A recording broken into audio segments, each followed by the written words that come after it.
क्या बात है जेठानी जी, आप तो बहुत बौखला गए हो। क्या हुआ? सुन नहीं पाए? जो दूसरों को रहते हैं, 6 महीने से तुम उसके पीछे पड़ी हो, हाथ पैर धोकर, क्या नहा धोकर ही पड़ी हो। और सामने वाले के 2-3 वीडियो से तुम्हें मिर्ची लग गई। ऐसा क्यों भाई, ऐसा क्यों?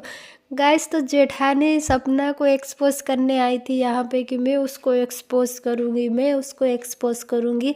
वो खुद ही एक्सपोज हो गई, खुद की फैमिली एक्सपोज हो रही है। और अब जेठानी को लग गया है डर, क्योंकि भाई तुमने 6 महीने से जो गंद बकी है सोशल मीडिया पर, अपने वीडियो एक बार उठाकर सारे देख लेना अच्छे से, क्योंकि मुझे ऐसा लगता है तुम बोलकर भूल जाती हो। सपना के 2-3 वीडियो में ही टहल गई तुम, मिर्ची लग गई तुम्हें। तो हेलो एवरीवन, कैसे हो आप सब? होप करती हूँ गाइस आप सब ठीक होंगे। तो आज हम बात करने वाले हैं स्नैपी गर्ल सपना के ऊपर, सपना की जो फर्जी जेठानी है उसके ऊपर।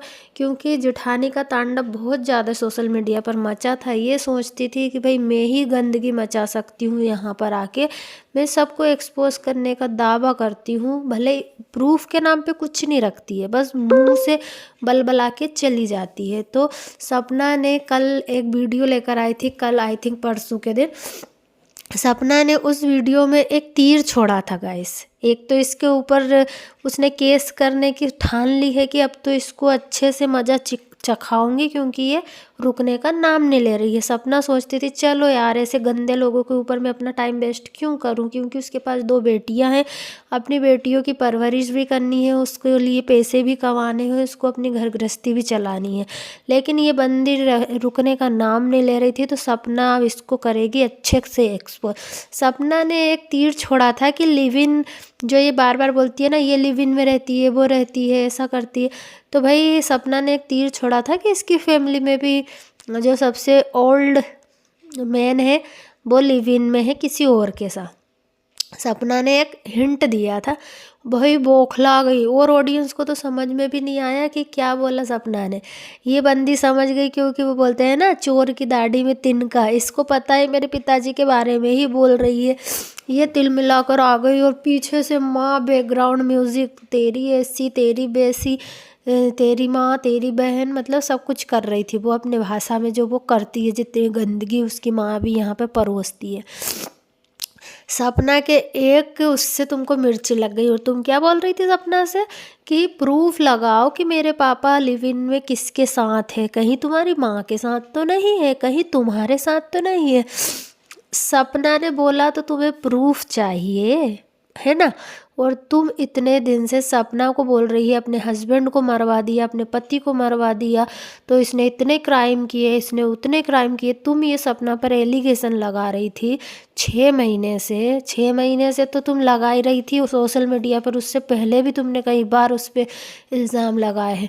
तुमने आज तक उस चीज़ का प्रूफ रखा है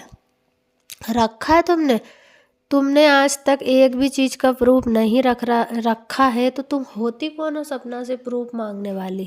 पहले अपनी गिरेबान में झांक कर देखा करो कि हम कैसे हैं, फिर सामने वाले को देखा करो कि भाई हम अगर किसी को कुछ भी बोल सकते हैं तो सामने वाला भी हमें बोल सकता है। सुनने की भी हिम्मत रखा करो, या तो फिर किसी को बोलो ही मत। तो माँ बेटी आ गई मिर्ची लगाती हुई, वही अपनी गांव देहात वाली लैंग्वेज बोलने को। तो ये पढ़े लिखे वेल एजुकेटेड डॉक्टर है, लेकिन इनकी लैंग्वेज इतनी गवारों वाली है कि सुनने वाले के ही कान के कीड़े झड़ जाए, ऐसी है। सपना भले ही पढ़ी लिखी नहीं है इतनी तुम लोगों की तरह, लेकिन वो एक मर्यादा में रहकर बोलती है। और कल क्या बोला गाइस इसने, अब ये डर गई। इसको लगा कि भाई मैंने तो इतना कीचड़ मचा दिया है, भले तुम वीडियो डिलीट करो, अनलिस्ट करो, कुछ फ़र्क नहीं पड़ता। जिस ऑडियंस को तुम्हारा वीडियो डाउनलोड करना रहता है वो कर लेते हैं। सपना ने भी करके रखा है सब कुछ प्रूफ के तौर पे, क्योंकि ऐसे ही कोई कंप्लेंट करने थोड़ी ना चला जाएगा। प्रूफ रखेगा तभी पुलिस कंप्लेंट एक्सेप्ट करती है। ये बंदी डर गई है, तो अब ये ऐस करने की धमकी दे रही है कि मुझे कुछ होता है तो उसका जिम्मेदार सपना होगी, मैं ऐस कर लूँगी, मैं ऐसा कर लूँगी, मेरा अभी एक्सीडेंट हो गया था। तो भाई तुम्हारा एक्सीडेंट तुम्हारे कर्मों की वजह से हुआ। ऐसा तो सपना का भी कई बार हुआ, सपना की लाइफ में इतनी सारी ट्रेजेडी हुई है। तो क्या सब तुमने करवाई है जो तुम सपना पे इल्ज़ाम लगा रही हो कि ये सब सपना करवा रही है, मेरे पीछे आदमी छोड़ रखे हैं, मुझे ऐसा करवा देगी, मुझे वैसा करवा देगी। कोई कुछ नहीं करवाता, इतना फालतू कोई नहीं बैठा है वेल्ला तुम्हारी तरह। तुम कहने की डॉक्टर हो लेकिन भाई तुम बिल्कुल फालतू हो। तुम्हारे पास इतना टाइम है कि तुम 2-2 वीडियो छाप लेती हो, तुम लाइव लगा लेती हो रात के 2-2 बजे तक, तुम फिर शॉर्ट्स भी डाल लेती हो, फिर अपने डॉक्टरी का काम भी कर लेती हो, अपने बच्चे को भी संभाल लेती हो। भाई वेल डन, तुम्हारे अंदर तो मल्टी पावर है, मतलब पता नहीं कौन सी शक्ति दी है भगवान ने तुम्हें जो सब कुछ कर लेती हो तुम, है ना।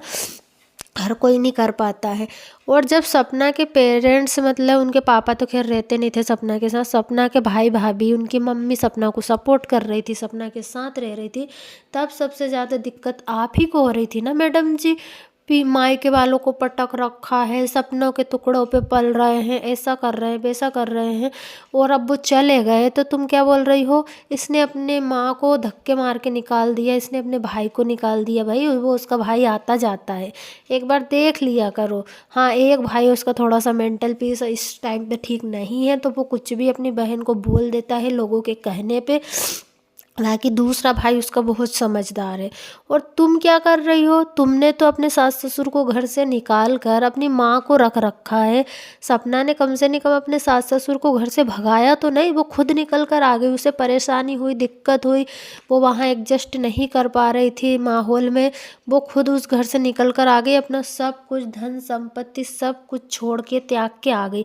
तुम्हारे अंदर है इतना कलेजा जो तुम सब कुछ छोड़कर और अपने सास ससुर को देकर और चले जाओ कहीं पर भी रहने और खुद कमा के खा लो। कहने से और करने में बहुत फ़र्क होता है। कोई 1 रुपया नहीं छोड़ना चाहता है, लेकिन सपना ने अपनी लाखों की प्रॉपर्टी छोड़कर और आ गई है, वो खुद कमा रही है अपनी मेहनत से। तो तुम जल क्यों रही हो भाई, तुम भी तो अपनी माँ को 6 महीने से यहीं पटक कर रखी हो, अपने सास ससुर को धक्के मार के घर से निकाल दिया, उनका घर हड़प लिया, उनके घर में खुद कब्जा करके बैठी हो, अपने पति के ऊपर कितने केस लगा के बैठी हो। भाई जो इंसान खुद इतना गलत हो वो दूसरे पर इल्ज़ाम कैसे लगा सकता है। अगर हाँ, जो इंसान एकदम सही हो, फैमिली को लेकर चलता हो, बहुत अच्छे से रिश्तों को संभालता हो, वो इंसान अगर किसी पे इल्ज़ाम लगाए ना तो समझ में भी आता है कि चलो भाई वो तो खुद इतना अच्छा है इसलिए वो उसे इसकी गलती दिख रही है। लेकिन जो इंसान खुद इतना गलत है वो दूसरों पर क्या इल्ज़ाम लगाएगा यार, थोड़ी शर्म नहीं आती तुमको। सपना की बेटियों का एड्रेस निकलाती हो, बोल रही थी ड्रेस की वीडियो डालेगी तो लोग तो निकालेंगे, लोग किसी का एड्रेस नहीं निकालते, निकालता भाई ये जो माइंड क्राइम करना चाहता है, कुछ करने की सोचता है उनके मन में, उन लोगों के साथ गलत, वही इंसान निकालता है। तो गाइस कुल मिलाकर यही है कि इसको लग गई है मिर्ची सपना का वीडियो देखकर, क्योंकि ये मैडम से है ना ये सब कुछ हैंडल होता नहीं है, बस ये बल बलाकर दूसरों पर इल्ज़ाम लगाना जानती है, और खुद पे जब कोई इल्ज़ाम लगता है तो इसे सहन करने की हिम्मत होती नहीं है, फिर अपने माता पिता को लेकर आती है, अपने पेरेंट्स को लाती है, और इसके पेरेंट्स भी इसको सपोर्ट करते हैं। पता नहीं ऐसा क्या है, अपने पेरेंट्स को धमकी दे रखी है कि मेरे को सपोर्ट नहीं करोगे तो मैं ऐस कर लूँगी, ये कुछ कर लूँगी, मुझे ऐसा ही लग रहा है। और आई थिंक इसने ये करने की कोशिश की है, तभी इसकी माँ है ना इसके साथ रह रही है, क्योंकि अकेला नहीं छोड़ सकती है। आप देखते हो कभी कभी कि वीडियो बनाती है, बीच बीच में गेट खुलते हैं, चेक करती है इनकी माँ की कमरे में कर क्या रही है। और जो ये केस अपने पति पर लगाई थी ना, मुझे लगता है ये केस हार चुकी है, इसका पति जीत गया है, इसलिए इसने ये सब कुछ करने की कोशिश की है। तो भाई तुम अपने वीडियो लाओ, बढ़िया से अपनी लाइफ दिखाओ, सपना के पीछे पड़ना बंद करो अगर लाइफ में खुश रहना है तो, है ना। चलिए गाइस इसी के साथ वीडियो एंड करते, मिलेंगे नेक्स्ट वीडियो में, बाय।